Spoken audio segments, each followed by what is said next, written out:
Now in this video series, I'm going to move on to what to do after you got it centered. And that's digging your well, opening it up, and then pulling your walls up. Alright, so I just finished my initial pulls. I did it 3 times at that midnight section. Squeeze the clay and pull my hands towards my body, and keep doing it until my hands can no longer grip the bottom of the inside and outside. And so my hands can't really do that. I could technically pull and lift the middle section up, but that would keep the clay at the bottom more or less thick. So now we move into the traditional pulls, where the left hand's inside, right hand's outside. We push out, push in, and pull up. And so there are a few ways to do it. And in this video, I'm going to show you the way that I like doing it and the way that I teach my students. In future videos, I'll show some other ways to do this as well. And so the way I like doing it is I have my sponge in my right hand, and I'm compressing the sponge so that my pointer finger is behind just the tip, and I'm going to be applying inwards pressure with my pointer finger behind the sponge. So that's my outside hand. My inside hand is going to be on the inside, and my fingertips, my middle, and my pointer are going to be pushing the clay outwards. So the way this works, I put my left hand in, right hand out, I push out, then I push in, and then I pull up. So on this cross cut, you can see that when you do this technique, your inside hand is going to be higher than your outside hand. And you want that. You don't want them at the same height, because if they're at the same height and you squeeze and you pull, you can't really get a good leverage. But if they're offset, you end up creating an S in the clay. And so that looks something like this, where if you have your wall here, your inside hand pushes higher here, your outside hand pushes higher here, and so what happens is the clay creates this little S curve. And your inside hand will be able to pull this bump up, and your outside hand is going to be able to pull this bump up. So you're pushing and you're creating these undercuts for your hands to then pull that up like an elevator. And so when you do this, having them offset helps. And as you pull up, your hands will naturally equalize and then rise up. So by the time you get to the rim, they are more or less the same height. So a few things as you pull up. You want to remember, you're applying the most pressure at the bottom, and as you start pulling up, around midway you want to start releasing the pressure, and you decrease that all the way until you get to the top, and at the top you should have little to no pressure because you want the clay to catch up. The rim you don't want thinning out too much because you want to keep that more or less strong. You can always thin that out later, but if you thin this out too early, you can't really make it thicker. Okay, so once again, left hand inside, right hand outside, push out, push in, and pull up. So it looks something like this. So left hand in, and whenever you can, connect your hands together. In this case, my left thumb will rest against my right thumb, the webbing on my right hand, so then I can really basically create this W and pinch and pull. Okay, so left elbow upwards because I can't really rest it on my leg, and I'm going to be pushing out on the inside first. So you can really see this bump start forming. So this is starting to create the undercut. On the overhead cam, you can really see that you can bury a finger in here and the tips go in there. So that's the setup with the inside hand. Okay, the outside hand, after you push that, you then push in with the outside hand, and that creates another undercut but going inward. So just by doing those two motions, I created this little bump here. And so my outside hand is going to lift this bump up, and my inside hand is going to lift the bump up. Okay, so once you set it up, push out, push in, pull up, you then continue your pulls. So once again, I push out just a little bit, push in just a little bit, and then I'm starting my pull. And then you can start seeing that bump start traveling up the pot. So about halfway, so right around here, I'm going to start releasing the pressure, but I'm still going to have my hands rise. My fingers are still not at the same height yet. Now once that bump kind of fades away, now they kind of equalize, and at the rim, they stay there for a few seconds, and then they release away. And so that was my first official pull with my inside and outside hand. And as you pull up, a few things to keep in mind.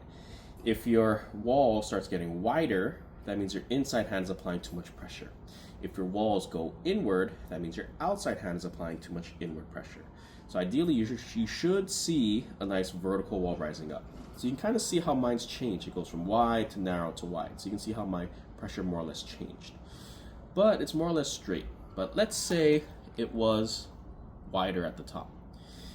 We don't really want to do another pull until we get this back to a straight cylinder. So to do that, we go back to our collaring. So there are a few ways to collar, and the way that I like doing it, for beginners at least, you make your two, it's like how we did in the beginning, take your two hands, put it together, create this kind of C shape, place your hands at the narrowest part, so the middle palm of your hand will be at the narrowest part. You push in, and then you lift your hands up. And I'm gently squeezing with my pointer fingers to make the top a little narrower. Once I get my palm to match the rim, and then I slowly release. So once I have my middle of my palm match the height of the rim, I leave it there for a few seconds, and then I release. Okay. So now I have it back to a straight cylinder, and I'm ready to start my next pull. Okay, so once again, left hand inside, right hand outside, push out, push in, pull up. So here we go. You'll start seeing the bump form.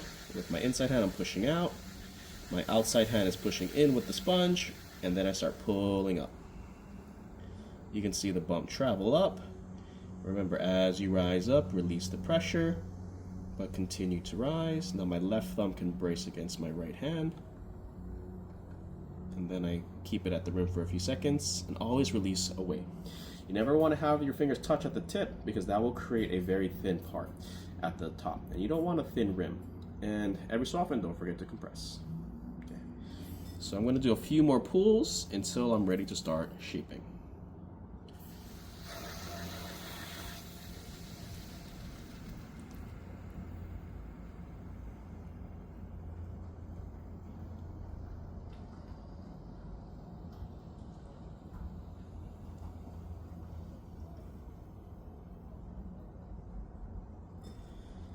All right, so my clay is getting wider again, so let's go ahead and collar this in to make it back to a narrow cylinder. So another way to collar, instead of pushing straight and then lifting up, you can make two C's with your hands, compress and lift. So let's do that one instead. So I'm using 6 points of contact. 1, 2, 3, 4, 5, 6. That is another way to collar. And they're all the same. You just want to make sure that whenever you collar, your hands are nice and lubricated and you have a lot of slip. All right, let's do one more pull. My rim got a little off, so let's put it back to center. And let's do one more pull. And my clay actually went off frame, so I'm going to do one more pull. But before I do that, I do want to check my clay wall thickness.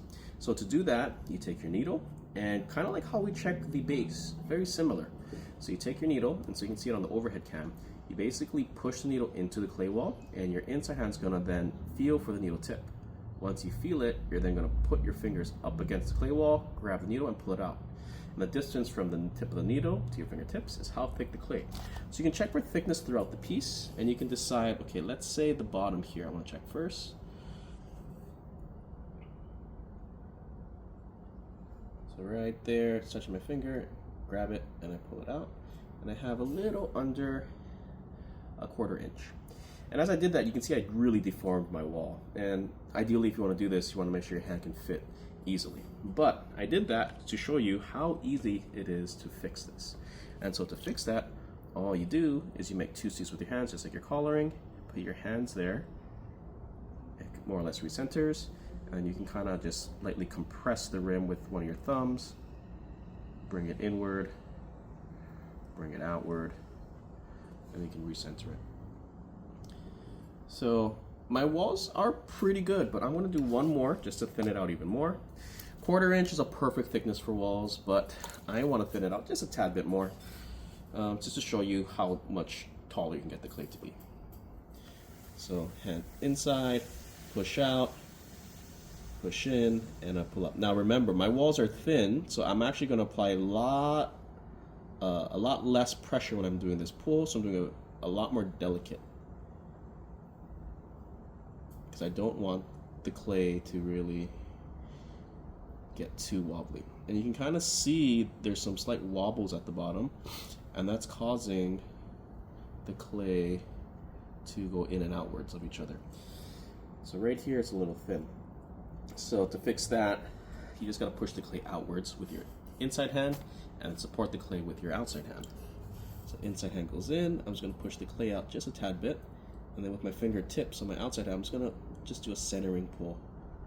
So I'm not really trying to squeeze and compress the clay and pull it upwards. I'm just trying to recenter it.